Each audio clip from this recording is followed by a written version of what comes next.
안녕하세요. 미국 LA에서 내과 전문의와 신장내과 전문의로 주치 일을 하고 있는 닥터 조동혁입니다.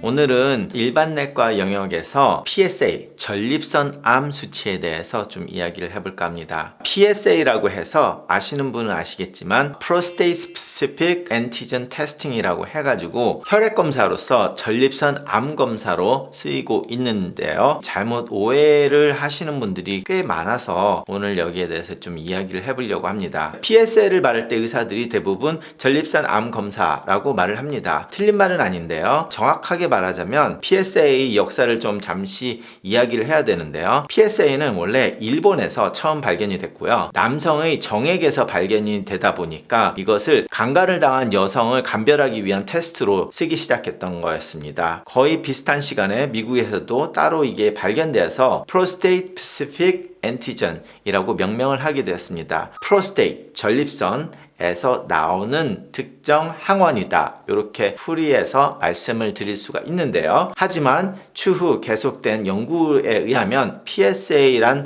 단백질 자체가 몸의 다른 부위에서도 소량 만들어지고 여성에서도 소량 발견이 되기 때문에 결론적으로 전립선의 특정한 항원이라는 말 자체가 잘못된 거긴 합니다. 하지만 처음에 나와서 이렇게 명명이 돼서 계속 이렇게 쓰고 있는데요. 그리고 그 후 1986년 이후로는 PSA를 혈액검사에서 측정할 수 있는 기술이 나오면서 전립선 암 수치로 자리를 잡게 되었습니다. 그런데 이 PSA는 정확하게 말하면 정액에서 많이 발견이 되기 때문에 혈액에서 이렇게 발견이 됐을 때 반드시 전립선 암이라고 할 수는 없습니다. 하지만 혈액에서 PSA가 빠른 증가를 보인다면 전립선 암일 가능성이 높다라고 보는 거죠. 하지만 말씀드린 것처럼 정액에서 발견이 많이 되고 그러다 보니까 PSA는 전립선 비대증에서도 좀 올라가게 되고 전립선에 염증이 있거나 전립선의 자극을 받은 후 자전거를 장시간 탄다든지 아니면 비뇨기과 의사가 손가락으로 전립선 마사지를 해서 만져봤을 때 그 후에도 PSA는 올라갈 수 있다라는 거죠. 그렇기 때문에 단순히 PSA가 올라갔다고 암이라고 할 수는 없습니다. 하지만 PSA가 1 이하일 때는 전립선 암일 가능성이 1.5% 이하라고 보고 있고요. PSA가 4 이상일 때는 전립선 암 가능성이 29.5%에 도달하기 때문에 일반적으로 PSA 4 이상이면 우리가 양성이라는 쪽으로 이야기를 하게 됩니다. 그래서 이 1986년 이후로 PSA가 혈액검사로 쉽게 쓸 수 있다 보니까 PSA를 전립선암 검사로 많이 쓰이게 되면서 전립선암의 조기 발견이 가능하게 됐고 이 PSA 검사가 가능하기 전에는 전립선 암으로 진단된 환자의 발견 당시 70%가 전이된 상태로 발견이 됐습니다. 하지만 PSA 암 검사가 많이 쓰게 된 후에는 전립선 암 진단 시 다른 데로 전이가 된 환자가 3%밖에 안 되는 굉장히 많은 조기 발견이 됐다라고 보고 있습니다. 하지만 그럼에도 불구하고 미국 예방 서비스 센터인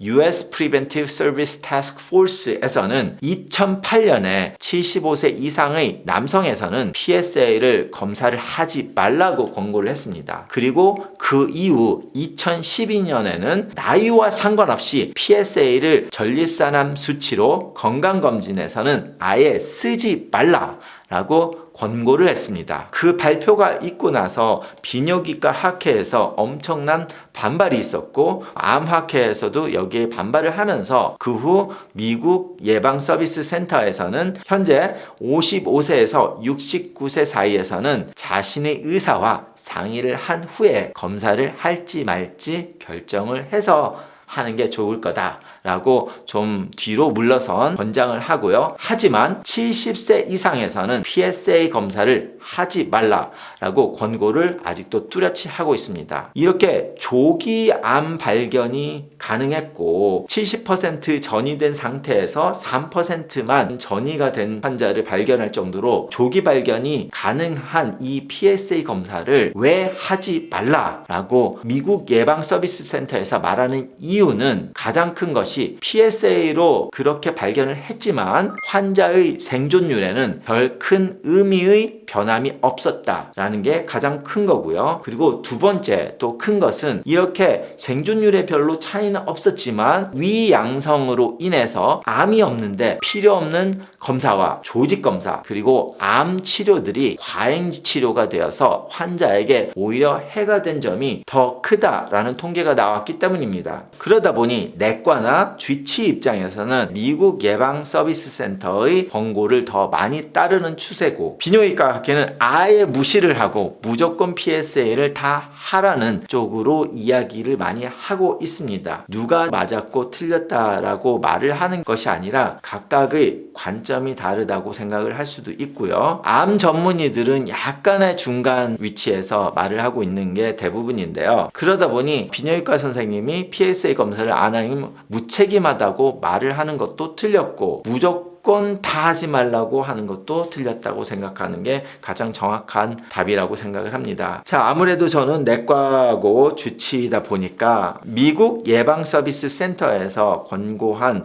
통계 자료에 좀 더 신빙성이 많이 가는 추세입니다. 왜냐하면 주치의로서는 한 가지 질병이 아니라 다른 질병 때문에 문제가 있는 것을 함께 보는 반면에 비뇨기과에서는 전립선 암만 보게 되죠. 그러니까 그것만 가지고 그것의 치료에 집중을 하다 보니 환자가 이것을 해서 합병증이 오는 것과 이 환자의 전반적인 문제에서 이것이 가지는 문제점, 이런 거를 다 생각을 해봤을 때 미국 예방 서비스 센터의 관점이 좀 더 맞지 않을까라는 내과 의사의 전형적인 선입견이 들어간 오피니언이 저도 동일하게 가지고 있습니다. 물론 그렇다고 제가 100% 맞았다고 말할 수는 없지만, 예를 들어서 당뇨가 엄청나게 안 좋으신 분, 심근경색증까지 있었는데, 아니면 심장 문제도 있고 뭐 폐 문제도 있고 당뇨도 심하신 분이 와서 무조건 PSA 검사를 해달라고 한다면, 전립선 암이 의심이 안 되는 상태에서 건강검진으로 그런 분이 그것을 원한다면, 그 환자의 제가 주치의로서 자신이 가장 위험한 질병을 놔두고 다른 것을 찾고 있는 그런 환자라고 생각이 드는 경우가 많이 있거든요. 그런 환자분들은 어떤 매스컴에서 전립선 암이 나왔으니까 검사해야 된다, 그럼 그런 것만 포커스를 하시고 자신의 당뇨가 전혀 관리 안 되는데 당뇨나 고혈압이나 이런 것은 약간의 무시를 하면서 이런 암에 대해서만 걱정을 하시는, 베네핏과 리스크 계산을 잘 못하신다고 생각을 하실 수밖에 없다는 거죠. 그리고 제 환자분 중에 PSA가 증가가 되어서 전립선 조직 검사를 하고 거기에 대해서 합병증이 와서 굉장히 많은 문제가 있으신 분이 몇 명 있었고, 그런데 결국은 그분들이 다 전립선 암이 아니었던 안타까운 일들도 있었고, 물론 당연히 제가 PSA를 검사를 해서 증가해서 전립선 암으로 진단을 해서 방사선 치료를 하고 항암 치료를 해서 완쾌를 하신 분들도 꽤 있습니다. 그러다 보니까 무조건 하지 말라, 무조건 해야 된다라는 것은 잘못된 생각이라고 저는 생각을 좀 하는 입장입니다. 다른 내과나 미국 예방 서비스 센터에서 말하는 것과 같이요. 저 혼자의 생각이 아니라, 여러분 제가 다른 영상에서도 많이 말씀을 드린 적이 있는데요. 우리가 의료 서비스를 제공을 하면서 어떤 검사를 해야 되거나 어떤 치료를 한다고 했을 때 어떤 질병을 생각하고 여기에 대한 치료가 5가지가 있다면 의사가 그걸 5가지를 꼭 해야 되지는 않습니다. 어떤 특정한 경우에는 이것을 하고, 어떤 특정한 분에서는 다른 질병이 있기 때문에 이거는 안 하고 이거를 하고, 그런 식으로 하는 거고, 검사도 모든 사람들에게 동일한 검사를 한다는 것은 말 자체가 안 되죠. 그 환자의 상황을 보고 거기에 맞게 검사를 하고 거기에 맞게 치료를 하는 것이 가장 적절한 의료 서비스라고 생각을 합니다. 제 영상을 보시면서 특히 얼마 전 나간 바이칼보넷 식소다 영상에서 이렇게 말씀을 누누이 드려도 붙는 댓글들이 무조건 저도 먹어도 돼요, 제가 신장 이식을 했는데 저도 먹어도 됩니까, 이런 식으로 단순하게 물어보시는 분들이 굉장히 많았는데, 그러면 저는 거기에 대한 답글도 쓰지 않습니다. 왜냐, 유튜브를 하나 보고 어떤 말을 했다고 무조건 자신한테 그거를 적용하는 것은 잘못된 거죠. 제 채널에서 이런 질병을 이야기할 때는 의사들이 이런 생각을 하고 이런 식으로 진단을 하고 검사를 하고 치료를 한다는 것을 알려줌으로써